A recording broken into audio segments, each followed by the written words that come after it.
Everybody, I was just listening to this album, John Coltrane, and yeah, if you like, John Coltrane, you're pretty cool, to be honest with you. It's amazing. It's like night that I met Elvin Jones, the drummer from the Coltrane Band. It was in the 1990s, and I was excited to see Elvin Jones at the Regatta Bar in Cambridge, Massachusetts. Very fancy place, 2-drink minimum. But there he was. And I think Joshua Redman played with him.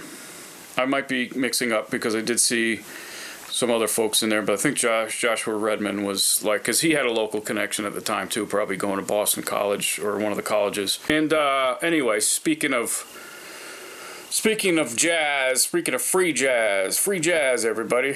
In between sets, he went to sit down, and he's all by himself. And I watched for a minute, and like everyone, was fancy regatta bars, people like who go to see jazz because it's something they can tell their friends next. Hey, do you mind if I sit down? And it was cool, fucking great. And I said, hey man, can you sign something for me? So I pull out my Ohm cassette, and if you are not familiar with Ohm, it's free jazz, and it's it's not for everybody, but it's free. So that's the good thing about free jazz. It's not for everybody, but it's free. So I pulled this J card out, and the J card is what they call the card inside of a cassette, by the way. And people know that already. I'm sorry. I'm basically like clueless. I go outside and I'm like, does everyone like know that they're not supposed to, stick their finger in an electric socket? I don't think so. I don't think they do. So I got this, and I brought it out, and he said, oh man, that album, oh. And he began to tell me the story about when they recorded it, and they ingested a lot of LSD, and they just did free jazz, and that's a great idea. It's improv. It's like whatever. We're not going to play a song, we're just going to play. And that's how I really learned how to play, which was to learn how to not play.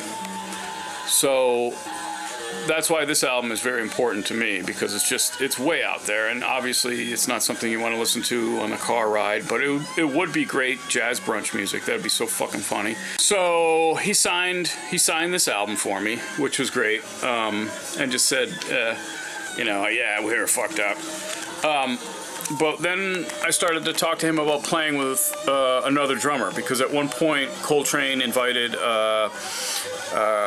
Rashid Ali into the group to play drums, and it didn't really work with Elvin and Rashid Ali, because playing with two drummers, as we know who are fans of music, it's the more drummers the better sometimes, but sometimes there's like a clash, and it could be a clash in personalities or just rhythms or just like your vibe or whatever, but you don't like sync with another drummer if you're a drummer. And I sync really well playing drums, and I can only really play drums if I sync up with another player. And my buddy Brian and I had fun just playing a bit of rhythm stuff, but we enjoy that.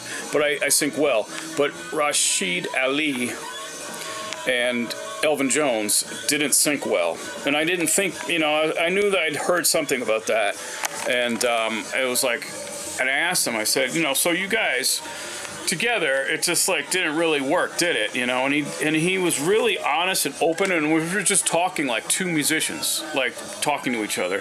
There was no awareness of like, oh, he's gonna go to the press with this, like what the fuck, who cares?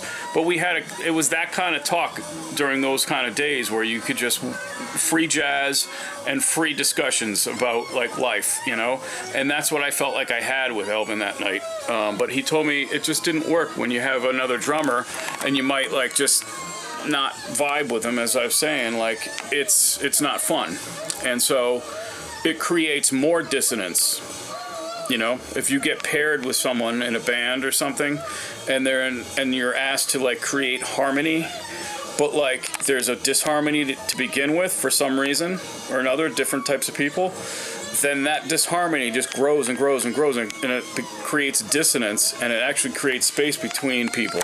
It's very strange. Like CSN, one of my all-time, top 10 influences for music for, you know, CSN just at the end had so much disharmony that if you watch the last CSN performance of when they were all three of them together, and it was a Christmas thing, and it is one of the worst things. Like, I don't think I could try to, like, I'd like to see what that looked like if someone wrote it out, but it was really dissonant and bad because they were all fighting with each other. There was all personality problems, but they were like 80-year-old men, it's like grumpy-year old men. I mean, obviously you're going to be like that.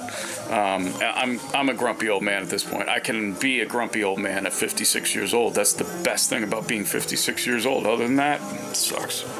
But John Coltrane doesn't suck. Free jazz, everybody. Just remember that. Free jazz. Free jazz and your mind will follow. Free jazz and your mind will follow. Free your mind and jazz will follow. You follow the jazz. Free your mind. And your jazz will follow. Your jazz. Okay. That's why they call it jazz, by the way.